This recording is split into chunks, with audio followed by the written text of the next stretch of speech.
Life like a wayfarer journeying, like a stranger on his way back home. اللہ بے حیائی کی بات نہیں کرنے چلا بلکہ دل کا درد پیش کرنے چلا ہوں. کوئی بے حیا کہے تو لاکھ کہہ دے، اس لیے کہ شوق نہیں ہے، مجبوری کہلوا رہی ہے. جو کہنا چاہتا ہوں، آج ہمارے نوجوان جس فعل بد میں سب سے زیادہ گرفتار ہیں، زنا سے بھی زیادہ، وہ ہے اپنے ہاتھوں سے اپنے اوپر غسل کو فرض کرنا. مجھے اس سے آسان اور اس سے باحیا الفاظ اس گناہ کے حوالے کی تشریح کے لیے نہیں مل پا رہے ہیں کہ لوگ اپنے ہاتھوں سے، نوجوان حمام کے اندر بیٹھ کر، بیت الخلاء میں بیٹھ کر، تنہائی میں بیٹھ کر اپنے ہاتھوں سے اپنی عصمت سے کھیلتے ہیں اور وہ اپنے ہاتھوں سے اپنے اوپر غسل کو فرض کرتے ہیں. یہ کیا ہے؟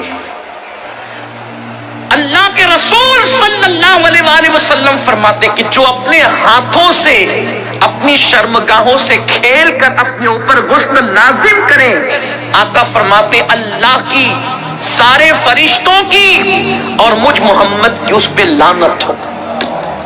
حضور جس پہ لعنت کریں. جو بے باک لڑکے، بے باک چھوکرے، وہ تو زنا کے اڈوں تک جاتے ہیں، لیکن نام میں ہاں جو شریف کہلاتے ہیں وہ ڈرتے ہیں کہ زنا سے پکڑ نہ لیے جائیں، عزت نہ چلی جائے، تو وہ اکیلوں میں، بستروں پر، مکانوں میں، دکانوں میں، تنہائیوں میں اپنے ہاتھوں سے اپنے سرمایے کو برباد کرتے ہیں. میں اپنا دل کا درد اپنے ان بھائیوں تک پہنچانا چاہتا ہوں، اور آپ کے توسط سے دنیا بھر میں میرے جو نوجوان اس فعل بد میں گرفتار ہیں، جس پر رسول پاک نے لعنت کی، اللہ نے لعنت کی، حضور علیہ الصلوۃ والتسلیم کے غلاموں، جو اپنے ہاتھوں سے اپنے اوپر غسل فرض کریں، قیامت کے دن ان کو زانیوں سے زیادہ سخت عذاب دیا جائے گا.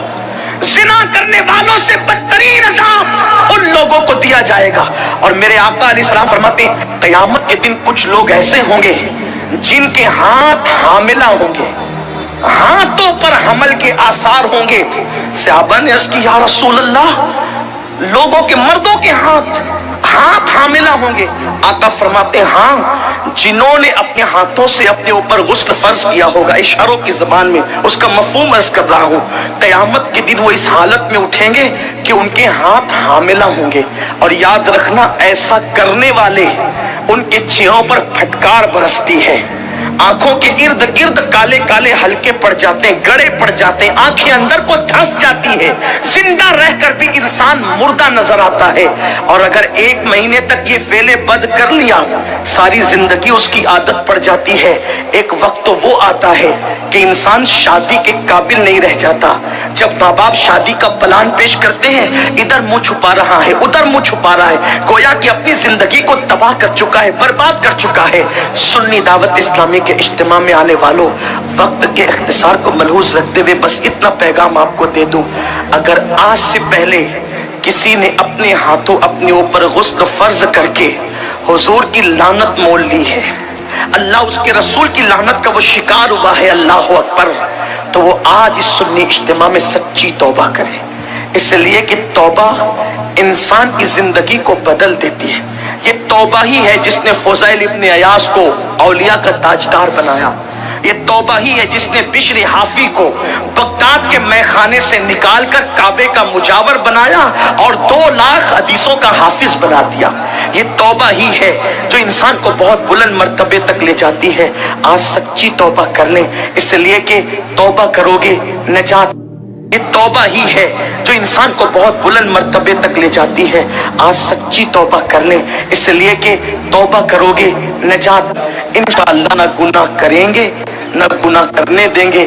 اپنے علاقوں میں جا کر سنی دعوت اسلامی کی شاخیں قائم کریں گے، برکات شریعت کا درس دیں گے، اجتماعات کریں گے تاکہ ہمارے نوجوان گناہوں سے بچ سکے. ممکن ہے اپنی فغاں سے چند لوگ ہی بچ جائیں تو یہی اپنے لیے نجات کو کافی ہے.